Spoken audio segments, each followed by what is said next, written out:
When UNC wins, everybody wins. When UNC wins, Trinbago wins. Trinbago wins. Everybody wins. Everybody wins. Tell your neighbor, tell your friend, now is the time to rise and shine. Tell your mother, tell your father, now is the time to decide. If you want leaders who can build, place your ex by the rising sun. If you want leaders who can lead properly, place your ex by the rising sun. On election day, vote UNC. One love, one team, one hope, one dream. On election day, vote UNC. One love, one team, one hope, one dream. When UNC wins, everybody wins. When UNC wins, Trinbago wins. Trinbago wins. Everybody wins. Everybody wins. Vote for peace. Vote for love. Vote for hope. Vote for change. When UNC wins, everybody wins. When UNC wins, Trinbago wins. Trinbago wins. Everybody wins. Everybody wins.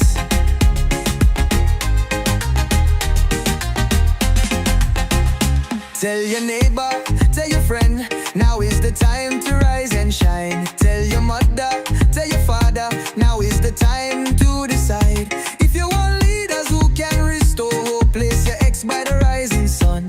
If you want leaders who lead with love, place your ex by the rising sun. On election day, vote UNC. One love, one team, one hope, one dream. On election day, vote UNC. One love, one team, one hope, one dream. When UNC wins, everybody wins. When UNC wins, Trinbago wins. Trinbago wins. Everybody wins. Everybody wins. Vote for peace. Vote for love. Vote for hope. Vote for change. When UNC wins, everybody wins. When UNC wins, Trinbago wins. Trinbago wins. Everybody wins. Everybody wins.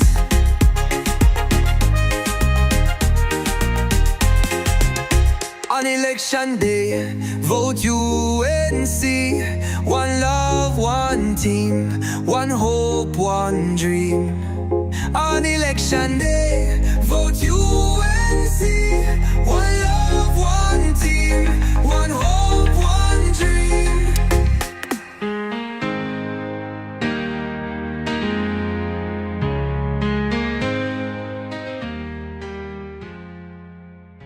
We know how it sounds.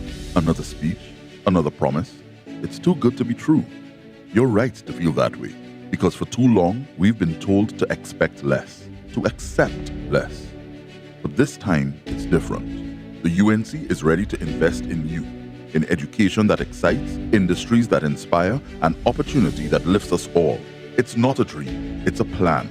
On April 28th, vote UNC, because when UNC wins, everybody wins.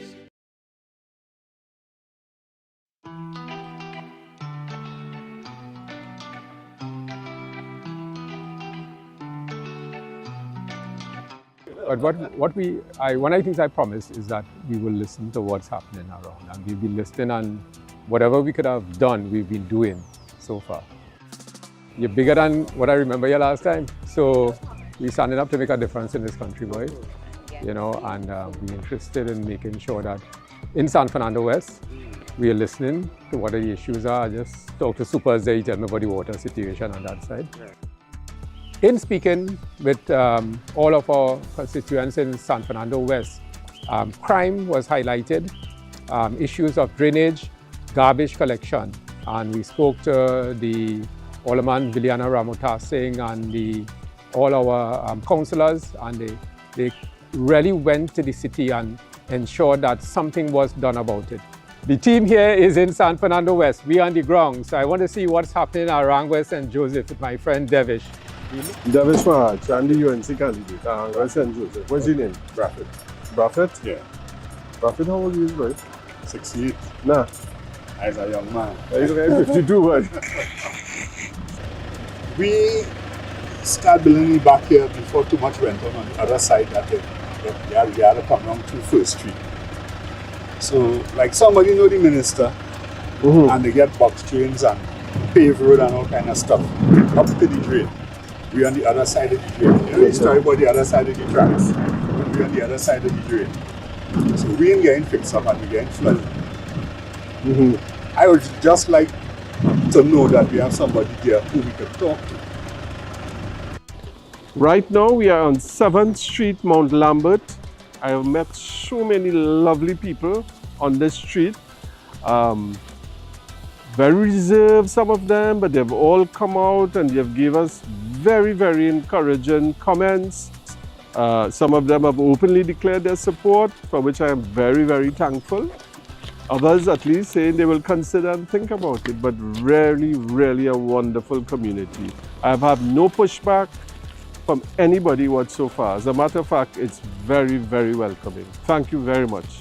When UNC win, everybody wins.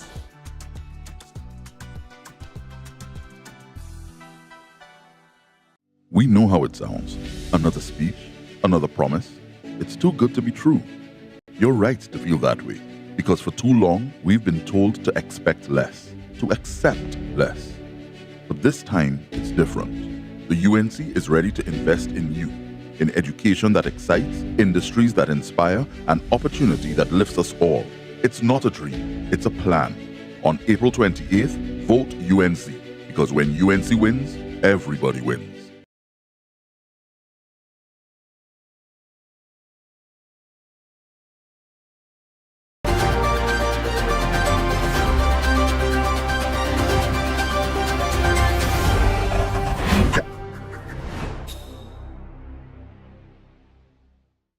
We have the big man himself, Alexander. He's here, aka Thanos.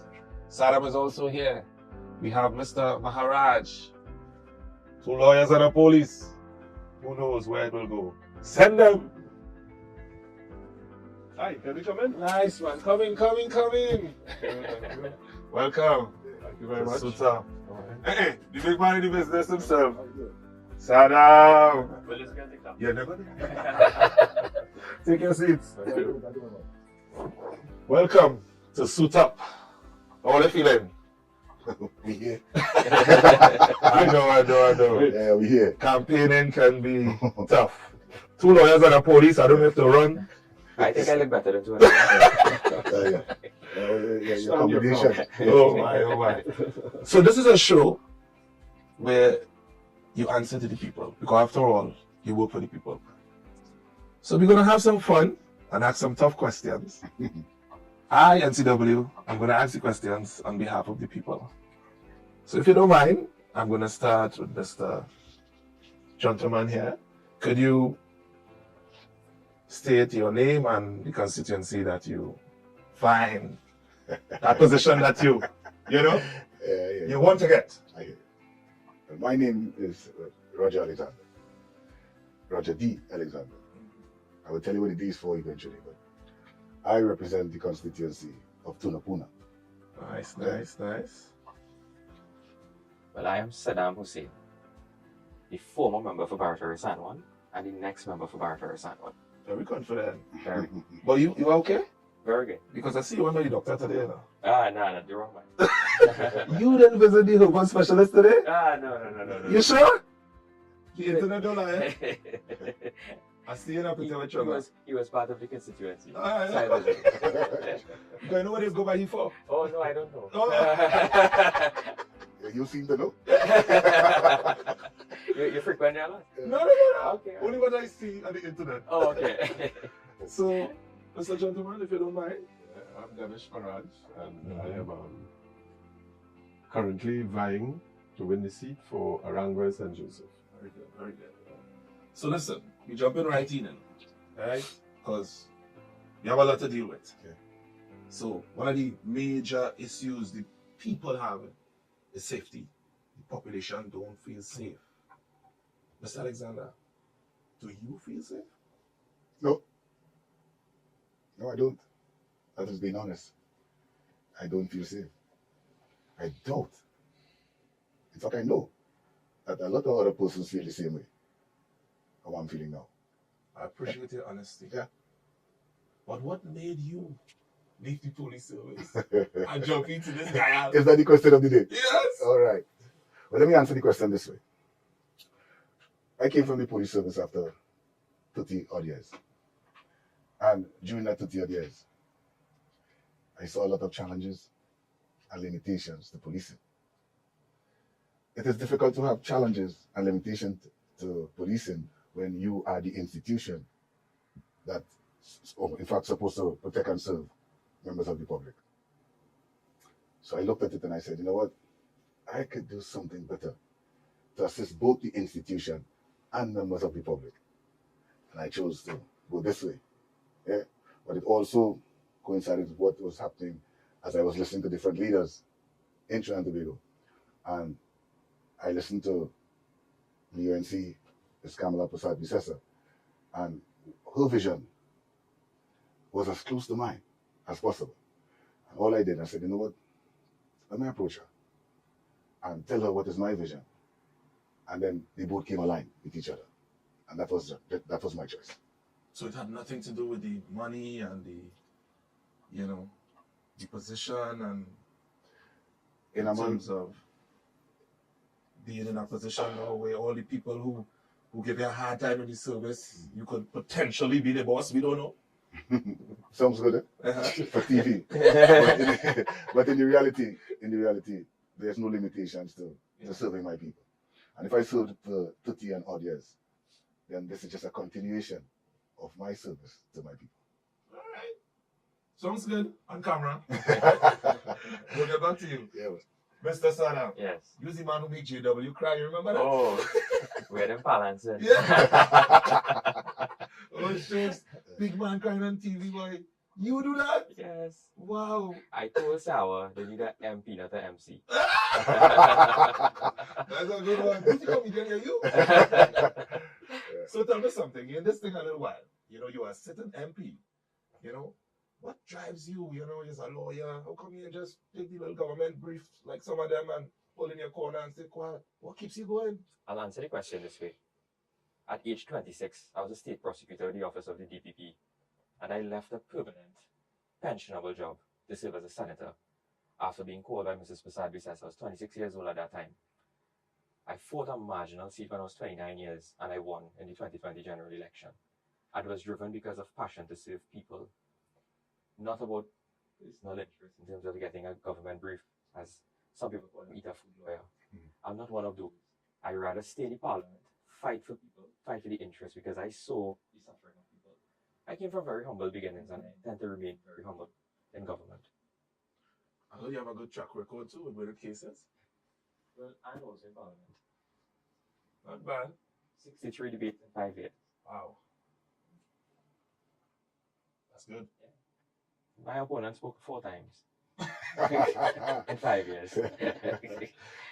Nice, nice. So, Mr. Maharaj. Yes, sir. St. Joseph. It's known to some as a battleground constituency, Usually it go one way, sometimes it go the other. You have a big task. How you plan to approach it? Any secrets you want to let out, or? It's there are no real secrets, The whole point about it, I have come to the conclusion: to win the seat, you have to win the hearts and minds of the people. You have to be convinced that you are there to represent their interests in the best possible way. And perhaps the best way, being no politician, was for me to Wait, you're not a politician? No, sir. I'm a lawyer. Okay. I am not like my good friend Saddam. Only one politician here? Yes. Yes. All right, go ahead. But having a keen interest in politics, of course, is to visit each and every constituent, try to reach out to them, listen to them as much as I can, hear what are their concerns, and see if I can possibly represent them in the best possible way. What about- Yeah. I mean to cut you, but we know when you know individuals looking for that that support to make promises. Are you one of those who promise this, promise that, or are you realistic with the people you know your constituency? Well, people want to hear what are your plans. Yeah. Right? And I have been telling them what are our plans. Mm-hmm. Most of them seem very happy with it, Yeah. pleased, and feel that it would better their whole life as we go along. I mean, not everybody, but I must tell you, the majority of the persons that I have conversed with and spoken to, when I left, I left with a good feeling that, yeah, we feel we could do this, we could go with this guy, and we could give him a chance. So, there goes everything. Yeah, you're not planning to be one of those MPs that we only see in the grocery. Well, boy, let me tell you something. Nearly every constituent I've met saying the same thing. Yeah. I hope it's not the first time we see See you it, and the last time. Absolutely. I'm talking for the people, and that's one of the concerns. A lot of people Don't see our MPs after election. Yeah. So I hope not to be one of those. But I know when we get into office, you're obviously going to be I wouldn't use the term good, but you will have a tremendous amount of responsibility. Yeah. So one has to find a way to carve your time. But I would warn you guys on behalf of the people. Yes. You know, time has changed. Yes. People no longer just sit down and take. We live in a time of social media and everyone have a voice. Yes. And you know, for me, just looking on as someone on social media, seeing the outpour of people, you know, sharing their views politically, this is something was unheard of, like this on a big scale. So if you guys do not do a good job, you will be blasted. They told me that. They have told me Because that. I see people in San Fernando and they refuse them some water to drink. They say we have no water here for all there. No? You call their names? Nah. All right. So let me touch back a little bit on security. You know, 5,000 murders. We not feeling safe. Yeah. Right? So this question I'm asking you is for each one of you all. What is the UNC plan to deal with murders and crime? You know, what is the plan? We the people want to know. Right? We want to know. I will start with you. All right. One of the things that we noticed, I tell you, as my colleague said, we need to start to focus on these issues yesterday. We started a long time ago. And what we're looking at is the youth, unemployment issues, the social issues, and how we plan to treat them. I met some persons in my constituency, and I called some youth and I told them, I said, let me ask you this. I want to give you $100 today. If I give you $100 today, what do you do with it? He said, I guess I'll be eater. I buy something, you know what I'm saying? I said, okay, cool.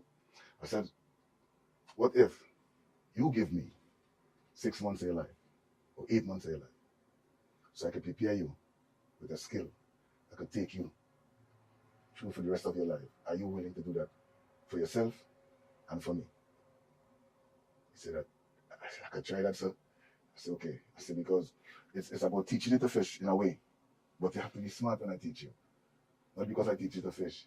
You go with one rod. You could have several rods with baits at the end. You could tie them up, observe them from a distance, and watch to see which one of them caught the fish. So you could hold sometimes 2 fish. You said a storyteller. So we're going to tackle that youth. Quite good at this. That youth unemployment situation, and let us bring back the days of old when the best treatment in the world came from here. I must say, I wasn't expecting an answer like that. It shows how deep you are in the development of the youth and nipping it in the bud. That's why I used to go to the schools and lecture to them, because, listen, they're the future of tomorrow. Yeah. But we must prepare them today. Sounds good. Sounds good. I know your friend, I know. I know that. All I right. can Sounds good. I can tell. He had TV longer than you.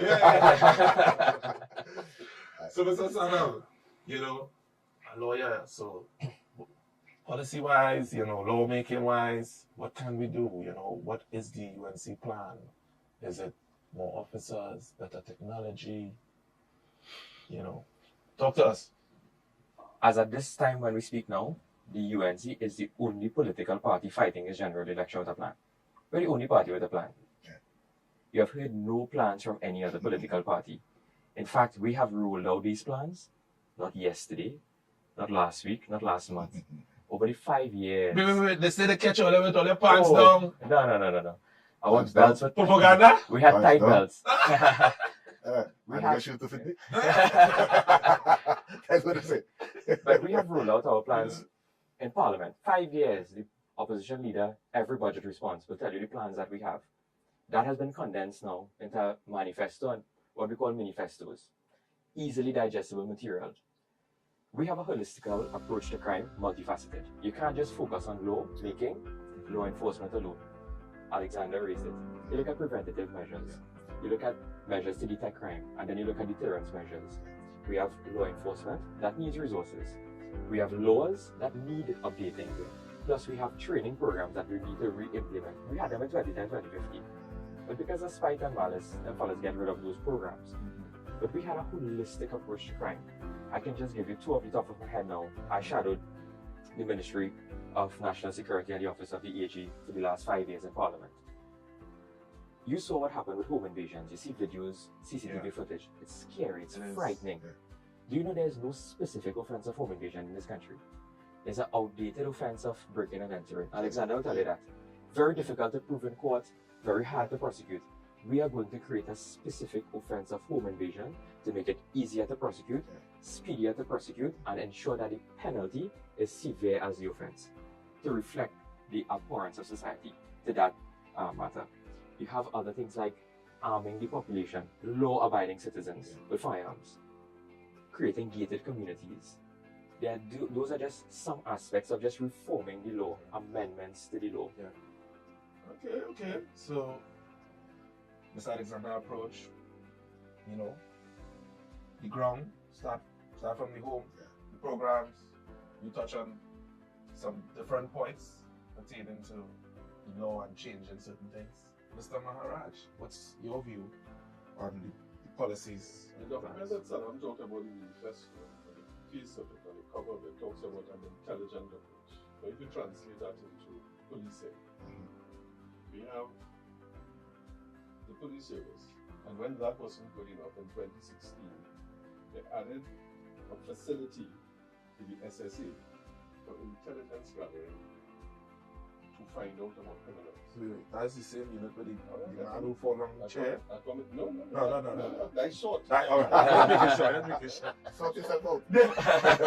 So the authorities at the time recognized that perhaps the police was not properly equipped on the intelligence front. The SSA was already there, but they added on this facility in 2016. What do we have in 2025? We have the whole... Wait, you want to answer that? Because I can tell you the roadblocks, tickets, and demerit points. we have been faced with the head of the SSA being charged for some offense before the court. We don't know what is happening. He had workers working with him who were, not workers, but employees who were being now told, we have been told by the relevant authorities that they were planning a coup against the country. And people have been charged. To this date, we have not had a proper account of what took place in that SSA. The population is none the wiser. If that is a premier facility for gathering intelligence and information, because things have become very sophisticated with criminals, and within that facility itself is not working, there's no wonder that the whole thing is falling apart. And then we had a police commissioner who was then removed from office recently. So, but the question is what your government. So we are going to ensure that SSA, the police service, is going to be staffed by fair, and this is the word I'm looking for, independent personnel that not beholden to any politician, to restore confidence in the premier law enforcement and intelligence gathering operation. That will go a very long way to solving last year, how much? 625 or 624 murders. And you know what's troubling about that? People have become accustomed to. on the front page, you have a triple murder, it goes down to the third page now. Yeah. Or the fourth page, or the fifth page. The new norm. We have become numb to this level of criminality. That has to stop. The population must speak out. We must be saying, no, this is enough. Enough is enough. This is enough. We cannot continue like this. So if we start and Senior Super Alexander talked about Former. the youth. Former. In our in the constituency of St. Joseph, Aranguez St. Joseph, from Summer Hill to Orange Grove, Aranguez to my tower. Have you ever been to my tower? Yeah, of course. I know Chris and all them guys up there, man. Stop calling them. With one word, they are all talking. What are the opportunities for the youth? Yeah. Because they're the ones that are heading in that particular direction. You give them the opportunities. Now I'll tell you something. Now there are not any policies coming out of the government, but the policies are not reaching the youth. Even today we had a cottage meeting, and we were talking about it. And the persons within the community say, bring those programs to us. Don't let us have to go to Port of Spain to look at it. They could, so there's a desire to get out of it. Point. Because one of the problems, I hear from the youth, because I myself, have a little community background with the steel pan and football in my area. And, when you tell a youth about a program, and, uncle, what thing I have to do? I have to go through this thing. I never told that now, me. Make it easier. So I tell you what we do. My tower, don't have a football field. We went up there, the community said, we want to get involved in something. We say we sponsor in a small goal. You know what teams came up? 22 teams from my tower, playing in the road. Lights on the road. And they run it for 4 days. And for the first time in 4 or 5 years, the community came alive. They came alive in the night. They were not frightened in their house. They came out, they said, let me go kick some ball. Let me watch. Let me lime. Somebody making a little food.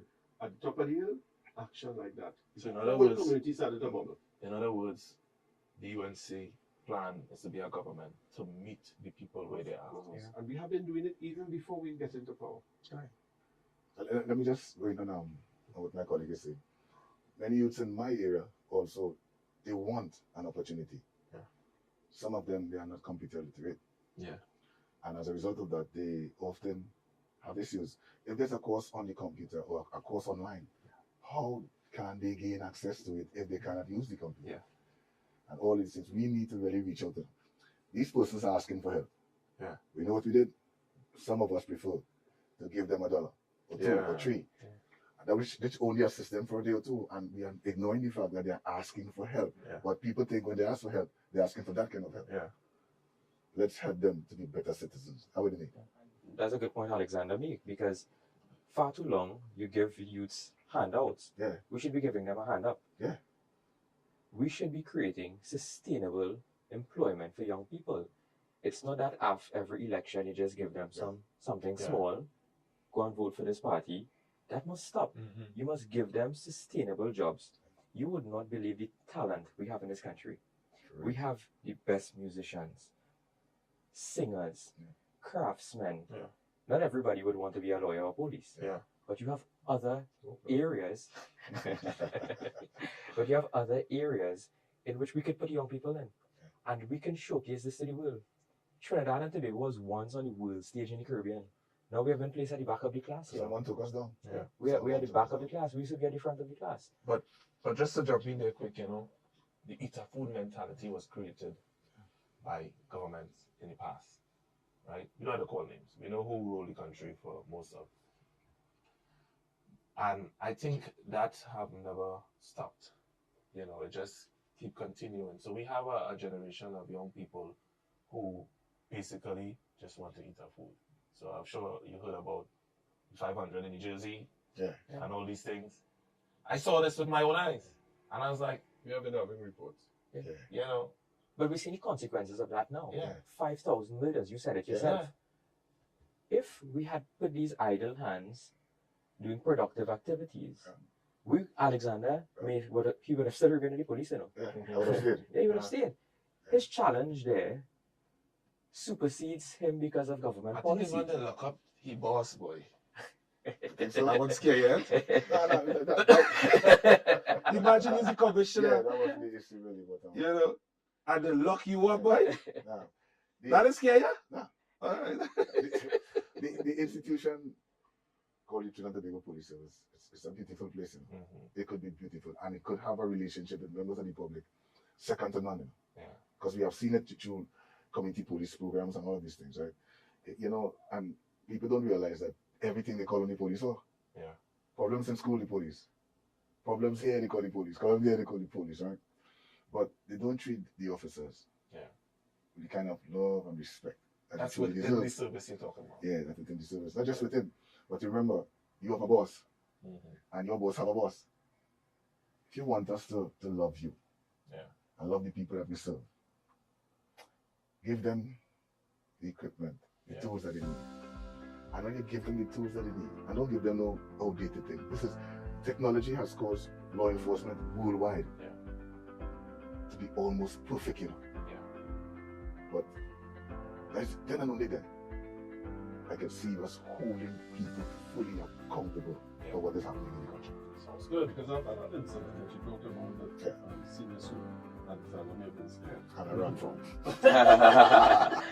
There was carried an article in the Sunday Express where the current acting commissioner of police, Mr. Benjamin, he said one of the first things he had to do is to restore confidence in the police service, public confidence in the police service. Another very important thing he said, and it was in line with what we were talking about.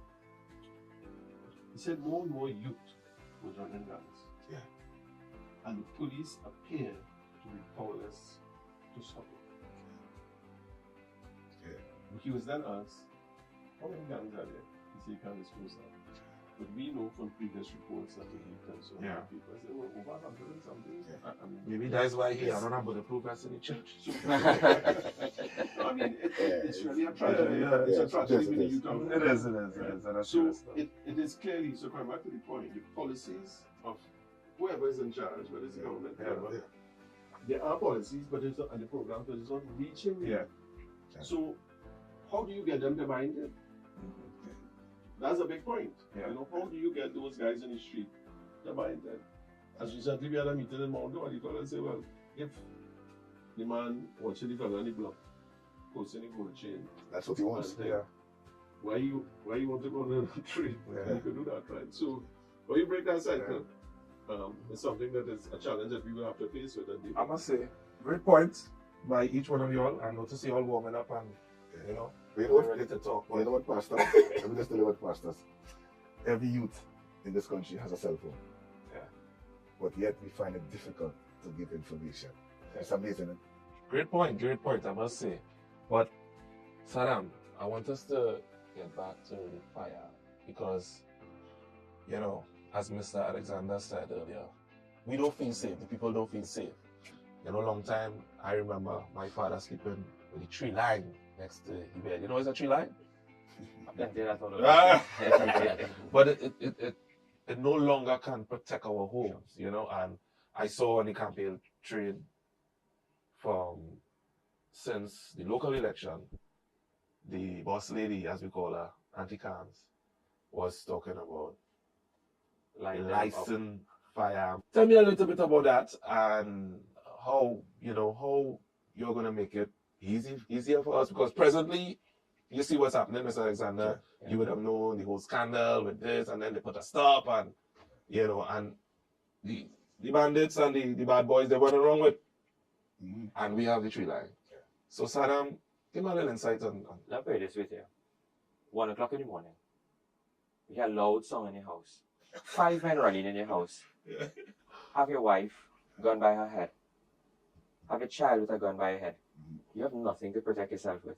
Wow. Absolutely nothing. Think of the danger of that. Kamala Prasad Visesa has said, and the UNC, that we must ensure that homeowners get legal firearms. It's not that we're going to share firearms out like China, you know. Yeah. We are going to ensure that there's a proper screening process, but we are going to ensure that the regulations are a bit more relaxed and it's expeditious. I mean, it's faster. Yeah. So that a man who has to apply for a firearm, get a file number, and have to wait 4 or 5 years for a decision to be made. Because plenty of persons take the commissioner to court just to make a decision on the application, whether it's granted or refused. We are saying that you need to stand your ground. You need to protect your families. So when the UNC wins, homeowners will also win because they will have firearms to protect themselves, their families, and their businesses. And Dev could tell you about the entire application process that happens now in terms of getting a firearm. It's too cumbersome, right? It has to go through too many layers, and it's too much at the women fancy of certain officers, right? So part of the plan to modernize the application is to have it online. We're making an online application. You're going to make it simpler. When you have it online, no one can fiddle with your application. You sure? Yes, it's online. You have a time when it's sent in, right? It's going into a particular process, right? So you cannot now come and say, well, I lost the file. When you go in the file at the commission office, you have a whole shelf in the back there, and the whole shelf is a firearm application, right? And then you could pull a file from below instead of the one on top. Put it, make it transparent, make it accountable, make it available to citizens who need it. Mind you, not everyone has a right to own a firearm, but you have a right to defend yourself. In your right to defend yourself, every citizen who fulfills the requirements must make the application, make it online. We're making it speedy, we're making it transparent, and we're making it accountable. Cutting all the red tape, let the person who needs that firearm get it to defend himself. Now, I have a question, because you specifically mentioned law-abiding homeowners, right? So you don't have to have a business. You don't have to have thousands of dollars in the bank, right? No. Because it seems that's the old way, if you ask me. Correct. Yeah. You understand? Can I give you an example? I did a matter where we filed a judicial review application. Commissioner was taking about 5 years to make a decision on an application. And the police is saying that my client was not entitled to a firearm because she's not a victim of crime. Could you imagine that? So they're saying that you must now be a victim of crime before you can get a firearm. This is what I'm Is saying. everything illegal? That's crazy. And let me jump in here. And this is why we know for a fact that there are persons who are creating crimes so they can build momentum on the application. Wow. You see, when you put that thing out there like that, where you have to be a victim of crime. Yeah. So when Dev says it has to be transparent, Yeah, it has to be transparent. And the easiest way to have it transparent is once you have a licensing regime in anything, right? Yeah, for their license, say, No, when you have a licensing regime for anything, right, that becomes, a process where a lot of hanky-panky can get going, right? Yeah. In the licensing process. Right.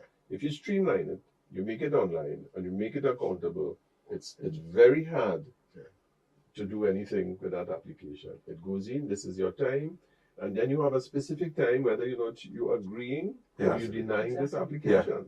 Exactly. Right? But I must say that was one of the things that catch me from since the earlier campaign, because safety, being a family man, we as men, we are natural protectors. Although we have some, things have changed a little bit, but naturally we are protectors. And, the worst thing is to feel hopeless in your home. I'm sure you dealt with cases in the past where a man may have been hopeless. Don't know how to defend himself and his family.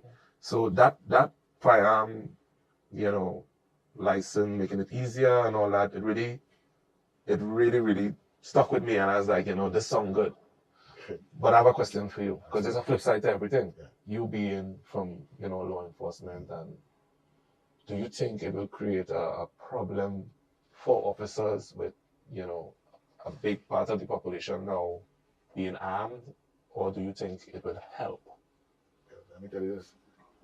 My good leader has also recommended that police officers, prison officers, be armed with firearms to take home. You see?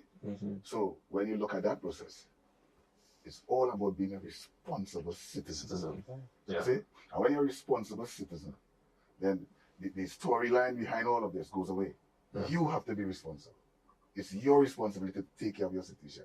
It's your responsibility, just like my colleague said, to defend yourself. Yeah? But it mustn't be done in such a way that it cannot. Your actions must be justified. You see? I understand, but do you think it will pose a risk for officers now that the average traffic stop, the person will be armed? And this is why everything we do, my colleagues will issue guidelines for firearm owners. They have a better understanding of when, why, and how to treat it. Sorry. Right. But let me just also say this before I go. You going? You take I it. don't know. But then let me shoot this at you. Yeah. Oh, you go shoot me? Yeah. Yeah. It's the risk. It's the risk to have the civilian population armed with AR-15. Oh. See the comeback? Yeah. Yeah. Yeah, and well. No, I was just saying, I think the stats show that people with legal firearms, crimes are not really committed with people with legal firearms like that. I think it's very rare. Comparison to illegal firearms. Yeah. So the question is, if you're into crime fighting, where is illegal firearms coming from? Yeah. In a small country, we can't find out. Seriously.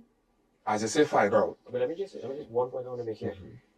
The fact that you arm the population, law-abiding citizens, criminals will think twice to go in a man's house now. Yes. They will think twice. Yep. So when they want to impersonate police officers or they want to come in your house 1 o'clock in the morning for your money and you to kill your family, whatever, but they have in the back of your mind, hey, this man have a gun inside there, you know. Yeah. That's a deterrent, you know, Yeah. for criminals. Yeah. And that's the point Dev is making too. Yeah. That you have to ensure that we fight back against the criminals. Mm-hmm. If they know you have a tree line, they come in by you. They you know. come in, they But if come they know in. you have a firearm, they're thinking twice. Yes. Alexander, we have an issue in this country. The recent commissioner, she had two solutions. Pray, and if you see something, say something. Right? It didn't work out too well. But I want to speak about the say something, see something, because you know about the term informer, right?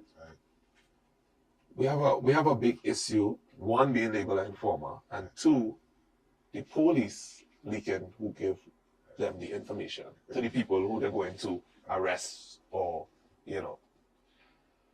How it is we can, I think it's a trust issue. Yeah. So how we the people can better trust the police to give that information, so not to be labeled an informer or being ratted out by the same police who's supposed to protect you. Is there anything you see that could address that, if given the chance, to be a part of something to do with security?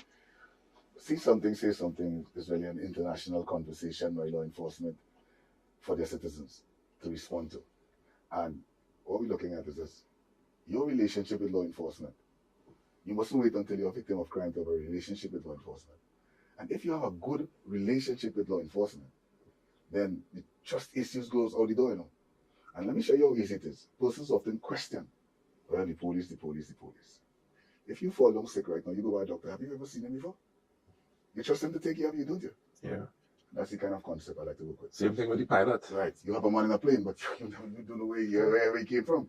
But if you develop a relationship with the law enforcement officer, it goes a long way. But isn't that a job, because the police motto is to protect and serve? With pride. With pride. Yeah. So isn't that more the police job to be present to get that relationship with the community that they serve in?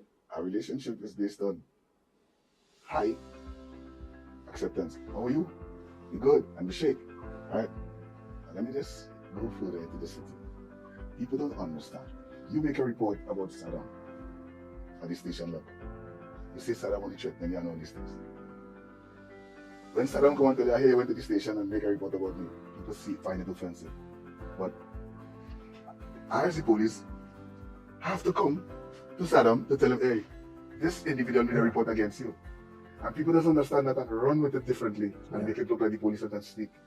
Otherwise, but you have to inform someone about if it's stretching naked and say, listen, No, I understand on that level, but you have some officers who make a bus and Jim tell me how everything, yeah? Yeah. So that I am. You never see that happen? No, I've never experienced it. Okay. You know why? Because I believe that the criminal element has also fostered that kind of misinformation. Okay. Because if I come here and I say, listen, Adrian and Alexander are real good enough, you'll be afraid to call Alexander because someone sitting here who's a criminal say he and Alexander are real good. But it wasn't proven. It was a conversation and you put that in your mind. You see? And that is why sometimes people are afraid to come to law enforcement. But remember this, you saw what Sesame Street? Yeah, I think we The all whole thing do. that remained for years of Sesame Street is that a police officer is a person in neighborhood. Remember that song? Yes. It's a person that you meet when you're walking down the street. He's a person that you meet each day. Remember that? Yeah. You see, in international countries, right? You have checks and balances on any institution that has a lot of power. Police has a lot of power, right?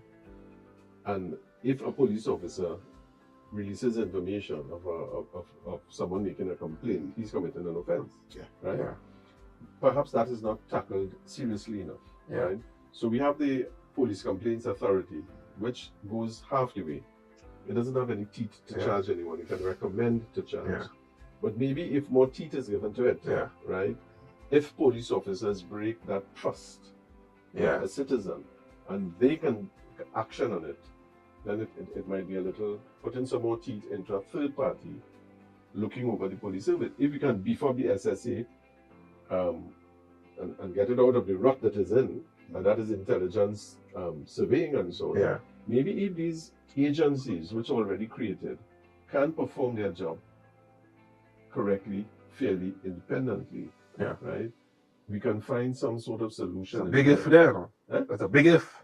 Well, I mean, things change and evolve. If it go bad, you fix it and you strengthen it, right? So we have the institutions. You don't break down all the institutions. You strengthen it and add powers and teeth to it to do the job. And just to take off from a point that Roger made, you ask about say something, say something. But the persons who are saying something, they're afraid that they're going to have a reprisal. We must clothe that person with protection. You must offer protection to that person. On the law books right now, we have an outdated piece of legislation called the Justice Protection Act, passed in 2000. We're in 2025. Technology has changed. The criminal enterprise has changed. The paradigm has shifted with the way they conduct their business. It's a well-oiled criminal machinery out there.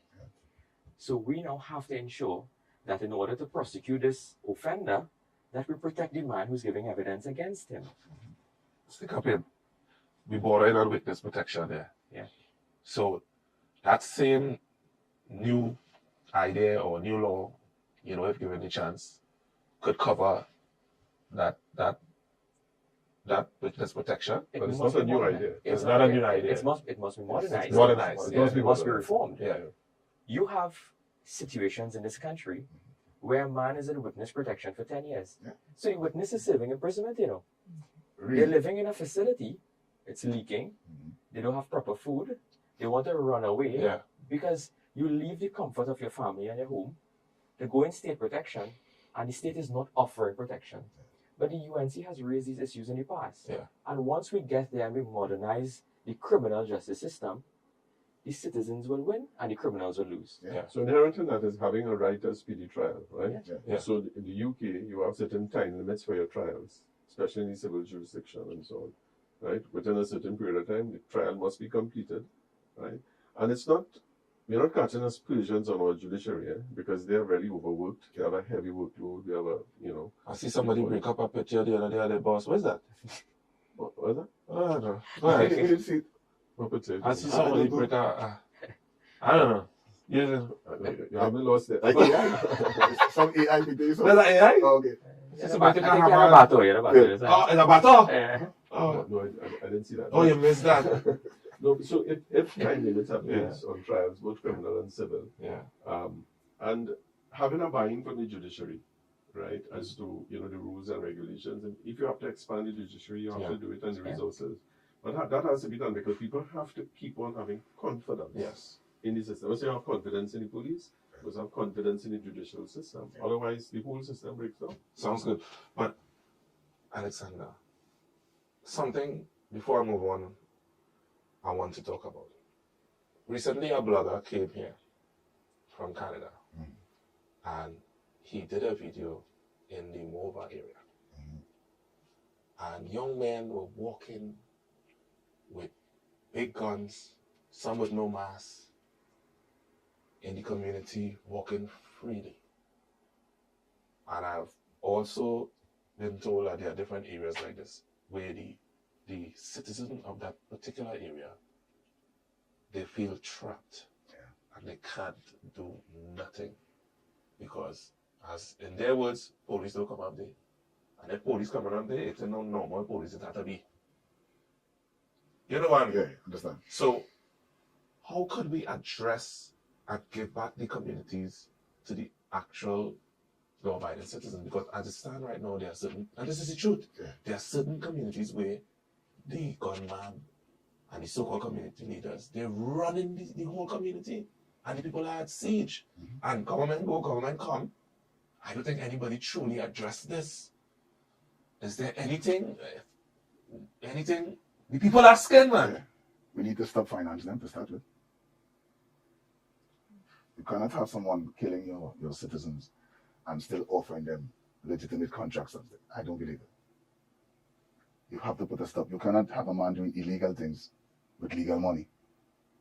So that is the first step in the right direction. Funny you say that, because I heard, we ain't calling names, he's a lawyer, but I heard an ex-commissioner said, you see how I dress me? I'm not quite close enough. Said that he was opening a police station and he see a certain man, we have him here, let me lock him up. Somebody say, hey, I need contractor, boy. So, given the chance, I hope that you all do different. We cannot be awarded contracts to people who, in return, take illegal money, as you say, and to fund illegal firearms. The citizenry have to understand that, especially those considered community leaders, you have to understand that your community is looking at you. If you want to play the numbers game and the shooting game and the killing game, then you must understand there's two things that happen at this stage. Either you change your ways and move away from a life of crime, so you could come back into society and we can accept you and forgive you, and treat you differently. But once you stay within that the lens of that numbers game and these things, then you are a target for law enforcement. And once you remain a target for law enforcement, that is what it's going to be. You're going to be targeted by law enforcement. And I say that to them every day. I say, listen, time to change the game. You can't go on with this forever. You want children, you have children go to school, you want to see your father in the penitentiary and all that. Time to change the game up and come on board. Forgive those who would have trespassed against you. You see, and come differently, because your children looking now, you have children now. Yeah, you have a girlfriend now.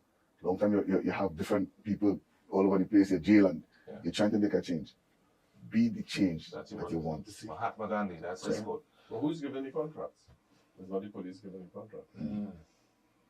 I cannot say. Well, the police we don't do that. So this is the point of this discussion. So that you all will understand that whoever giving the contracts need to stop giving it to criminals. You understand? But I don't want, because this could go on and on, because when they don't get the work, whoever get the work, they have them under siege, tax, so obviously they will have more to put more. What is the United National Congress and our reasons how we're going to deal with that? If ever that happens, then we are looking at taking the defense force and making them part of the whole system there. The engineer battalion, we are looking at them in the absence of that. You put them among persons who to ensure that all is well. You give them additional responsibility at times. Sounds good. Saddam, I just want to jump in quick with you here concerning repeat offenders. Right? And you can chime in a little bit on it too, because the current system that we have, the present system, it's not working. Correct. You see people coming out, you're a lawyer, you see people come out today, tomorrow they're going back and do the same thing, they're back in the system like you again. You know what I mean? So there's no sort of rehabilitation. That's the word, big word. Right? Plans. Let me give you statistics. There's a Joint Select Committee report of the Parliament that confirmed that the state pays $15,000 per month to maintain one prisoner. One prisoner. The average public servant doesn't make that money for the month. We know it's 0.0. So we have to ensure that we have a proper system in there for rehabilitation to ensure that when these fellas or these ladies go in there, that they become better citizens. They don't reoffend. And because of the severity of the punishment, also in terms of the length of time they serve, that serves as a deterrent also from going back in there. They become productive citizens that they reintegrate. When they come out from prison, there are no programs to really acclimatize them back into society because they are subculture of society in the prison. But our plans are focused in terms of creating 3 separate ministries. the Ministry of National Security is too big. We're going to ensure that we create a Ministry of Justice that deals with prisons that will fall under that. The Ministry of Defense deal with Coast Guard, deal with the Defense Force, deal with Immigration, Customs. And then you have the Ministry of Home Affairs that will deal with the internal policing of Trinidad and Tobago, which is the TTPS essentially. Remove customs from finance and put it under Defense. defense. You also have justice that will deal with matters of the criminal justice system, and you have Home Affairs that will deal with internal policing. You don't really have a plan, why? I told you we're the only party with a plan. With all your plans, No. He said We were on the beach. Yeah. We probably was on the beach, Yeah. and they thought that the part was done. We have a plan. Yes. We're the only party with a plan. Yeah, we have a plan. Because coming to that rehabilitation, I mean, even today I saw something, prison officers held with some drones or something, or recently, you know, and so many stories coming out. So that's one side of the inmates receiving items from prison officers. But apparently, the prison officers do not oblige. Hits have been put on. Yes. I mean, recently you had 4, 5, or 6 prison officers firebombed or killed, and as with the murders, it seems to go unnoticed. Something really has to Just be done. another day. Yeah. Just You another know. day. I mean, I know 1 or 2 prison officers, and they are very careful when they receive directions from sometimes prisoners, you know. I mean, whoever goes into that Ministry of National Security after, Yeah. they'll have to get license to wipe the desk. Yeah, Because yeah, they have yeah. trouble there. You know. Yeah. That man slept for 5 days Prison on the officers job. at you know. risk, you know. Yeah. Serious risk, you know. Let me shoot something. Underrated within the system. Yeah, right? shoot something. Shooter, though, yeah. Let me shoot something at you. What if you see that a government is taking the prisoners, opening up a garage at the prisons, and in that garage we have police vehicles. You have a number of mechanics at this time who is Contracted. incarcerated. Oh, incarcerated, Yeah. right. So you have those persons there, and they are repairing those vehicles. And within the system, you give them a stipend. And it's placed on an account in the prison.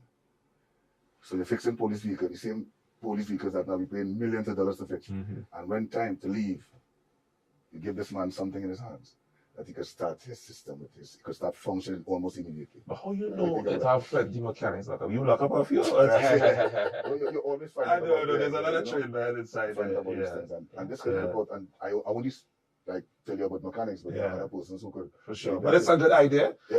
And it don't only have to be the police vehicle. No, it don't have to be police. You know, vehicles. it could be all other the things. service vehicles. Yeah. And what Alexander is saying that those persons will be so much easier to reintegrate them within Exactly. society after they take Yeah. over from But that is prison. the whole Yeah. point.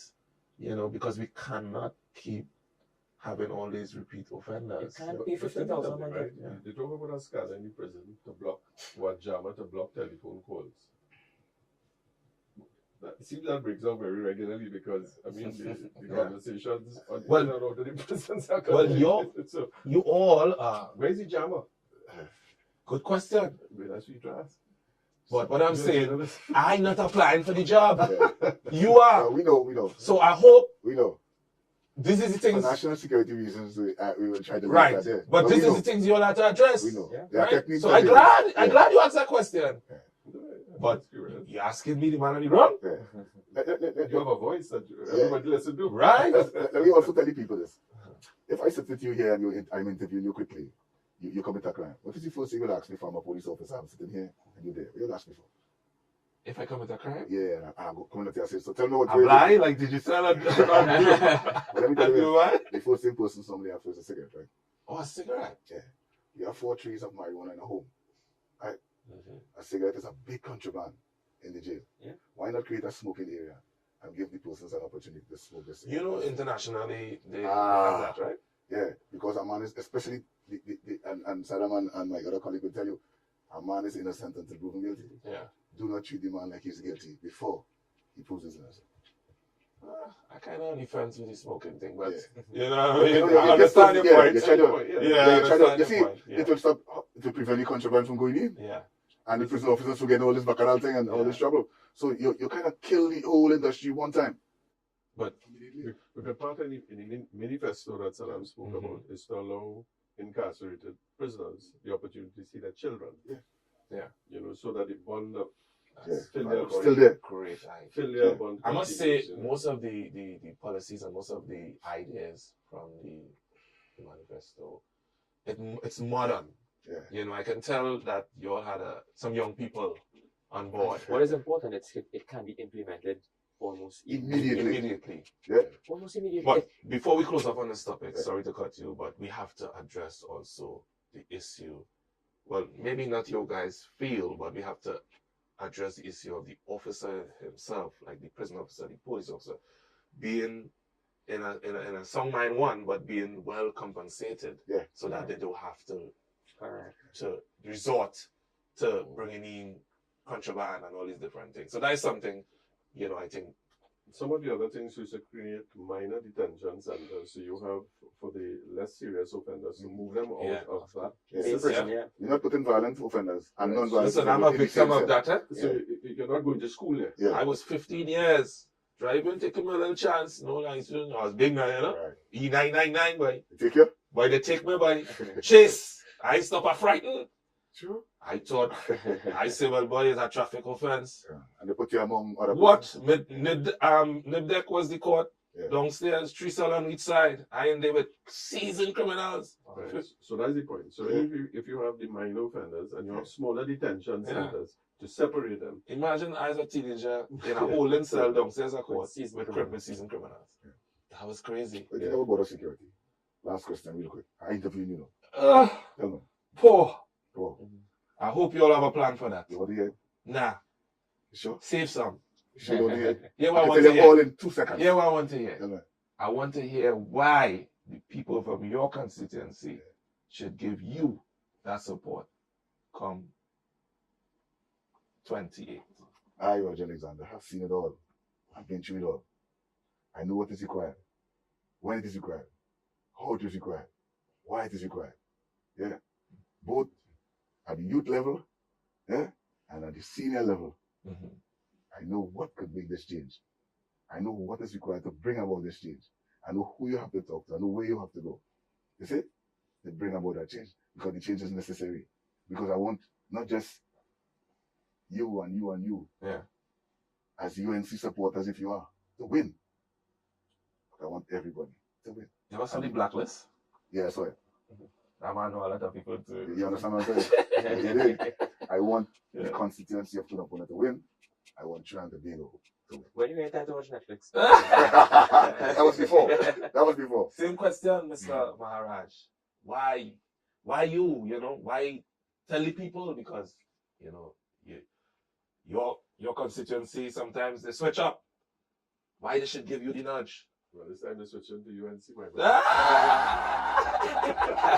I like that. I like that. As I walk on the ground, as I've indicated, more and more people are coming out. And they have one thing on their mind. They say, Chief, we need that change. We want that change. We want to try something new. People are feeling a sense of being stifled, stultified, their ambitions are not being realized. You know, their children, we have a brain drain in certain areas. If you take a drive-through vaccine, for example, first, you would say upper middle class. You know, if you see the amount of homes that are shuttered, grass growing, people have abandoned, and when you ask when their children leave, they say those are money. We want to bring back hope to this place.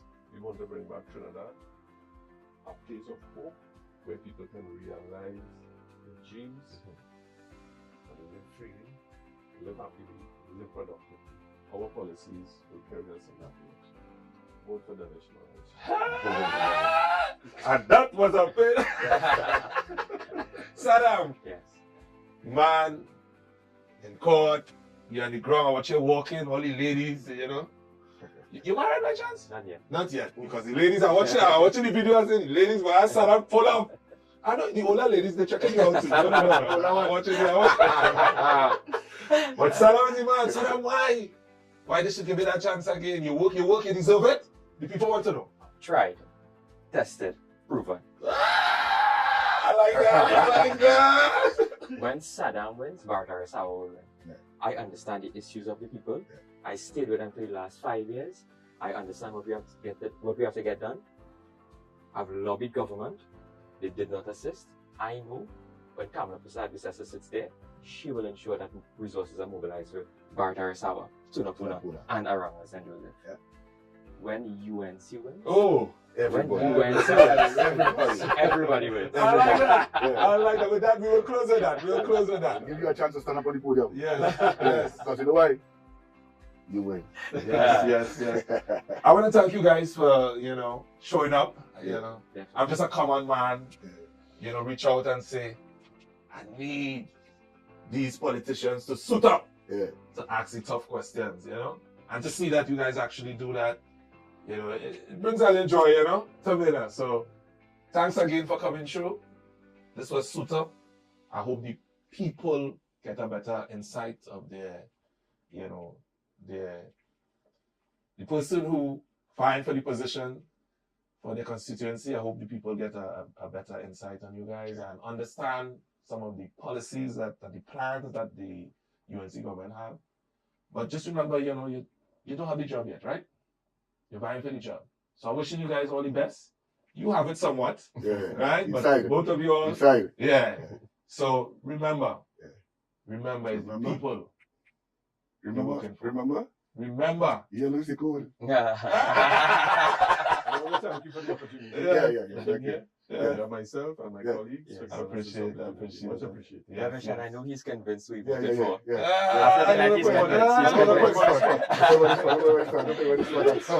Thanks for coming through. It was great. Thanos, where's the ring? All right, nice. Saddam? Absolutely. Yes, and I hope, with all those ladies, I hope you get through soon, man. Thank you very much. All right?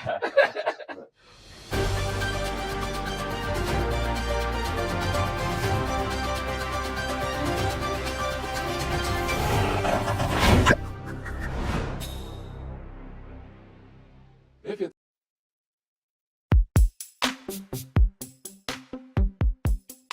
We stand united in the belief that if you empower a community, the community empowers the country.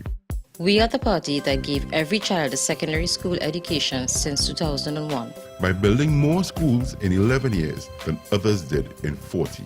We believe that no child, Rich or poor, should be left behind. which is why we give every Form 1 student a laptop to expand their minds and their dreams. We are the party that put police cars back on the streets. And gave the police a $1,000 bonus because we believe that we should support the persons who are protecting you. We are the party that reduced the murder rate to its lowest in 14 years. We expanded GATE, stopped the property tax, and increased maternity leave. If you think that last episode was bacchanal, well, you ain't seen nothing yet. I now see an email come in here. Next episode, we're going to be dealing with the money. We have to find out what they're going to do with the people money. Your money, my money. So I sent for them. They have to suit up. Oh, shit. We know how it sounds. Another speech, another promise. It's too good to be true. You're right to feel that way. Because for too long, we've been told to expect less, to accept less. But this time, it's different. The UNC is ready to invest in you, in education that excites, industries that inspire, and opportunity that lifts us all. It's not a dream, it's a plan. On April 28th, vote UNC. Because when UNC wins, everybody wins. Do you know that in 2016, 66 liters of diesel cost $100? Today, under the PNM, you get 20 liters of diesel for $100.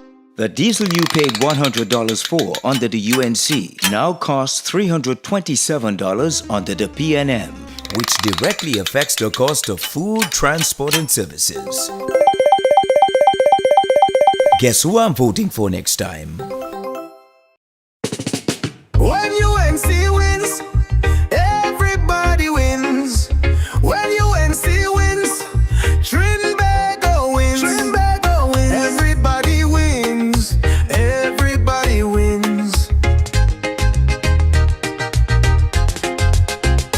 Tell your neighbor, tell your friend, now is the time to rise and shine. Tell your mother, tell your father, now is the time to decide.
Tell your mother, tell your father, now is the time to decide. If you want leaders who can restore hope, place your ex by the rising sun.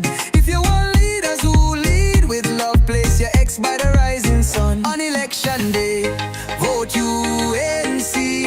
One love, one team, one hope, one dream. On election day, vote UNC. One love, one team, one hope, one dream. When UNC wins, everybody wins. When UNC wins, Trinbago wins, Trinbago. Everybody wins, everybody wins. Vote for peace, vote for love, vote for hope, vote for change. When UNC wins, everybody wins. When UNC wins, Trinbago wins, Trinbago. Everybody wins, everybody wins.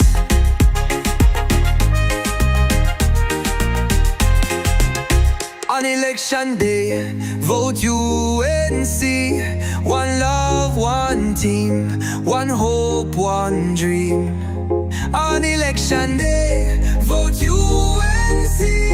One love, one team, one hope, one dream.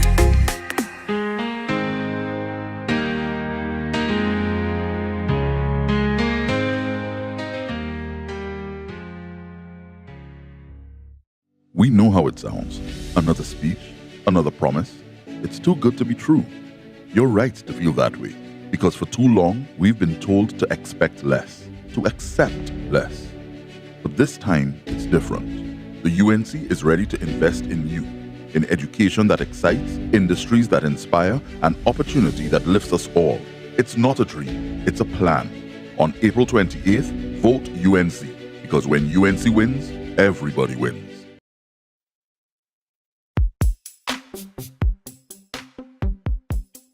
We stand united in the belief that if you empower community, the community empowers the country.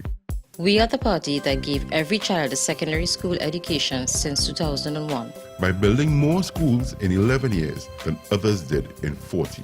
We believe that no child, Rich or poor, should be left behind. which is why we give every Form 1 student a laptop to expand their minds and their dreams. We are the party that put police cars back on the streets. And gave the police a $1,000 bonus because we believe that we should support the persons who are protecting you. We are the party that reduced the murder rate to its lowest in 14 years. We expanded GATE, stopped the property tax, and increased maternity leave. We are the party that invested in you and your community by investing in schools, community centers, lighted parks, 24-hour health centers, and the most extensive road repair program in decades. We believe that education is always the solution and that no one should have to pick between sending their child to school or buying food. We are the party that works for you. We are the first responders in every situation, working to deliver a better standard of living for you and your family. And most importantly, we have confidence in you, the people of Trinidad and Tobago. This is not a campaign, it's a movement based on building communities and strengthening families. Come out and join us, and together we will get the nation working and moving again. Our children will once again have access to GATE and technology. We will improve healthcare. By cutting the time it takes to see a doctor in an emergency, we will establish a senior citizen unit in every major hospital and staff the hospital with the doctors and nurses you need to create a first-class healthcare system. We will focus on creating high-paying jobs, fixing our laws to remove red tape, and ensuring that you and your family are safer. We will reduce corporate taxes to jumpstart the economy, create a special investment zone along the East-West corridor, and work with entrepreneurs to build a digital economy. This is an investment in your community to move the nation forward and get TNT working again. Whether you are from 4th Street in Barataria to Railway Road in Dow Village, from Green Street in Tunapuna to Clark Road in Debe, from La Hokita to Moruga, from Mayaro to Scarborough, We are one people with the same dreams of a better tomorrow. And when we stand together, we win together. We are UNC and proud.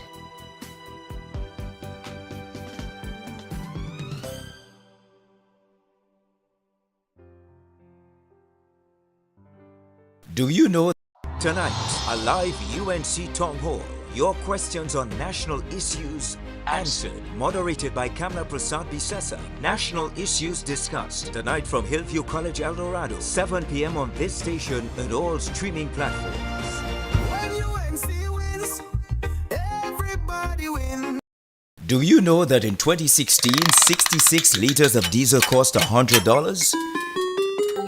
Today, under the PNM, you get 20 liters of diesel for $100. The diesel you paid $100 for under the UNC now costs $327 under the PNM, which directly affects the cost of food, transport, and services. Guess who I'm voting for next time? We know how it sounds.